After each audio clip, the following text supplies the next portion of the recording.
Ukweli tena baby. Hata pia mimi nilikuwa nataka kukuuliza. Katembea mpaka wapi? Mimi nishachoka. Mbona wewe?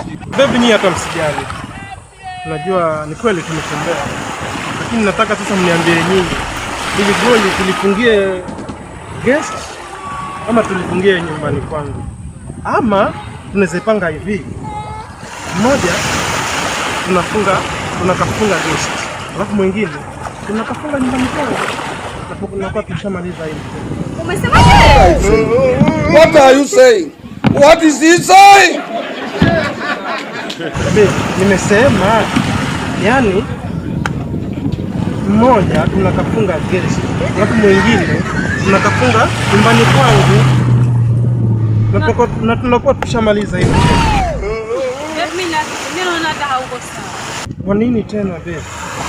Kwa sababu kama ya leo ni Pasaka kama unavyojua.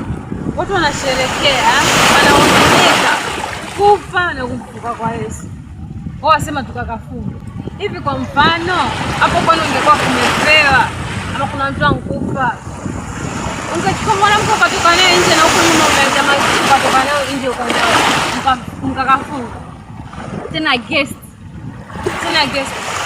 Kuna malauchi leo msibama. Hapo twende tumwache huyu. Nani mjinga huyu? Hebu inde.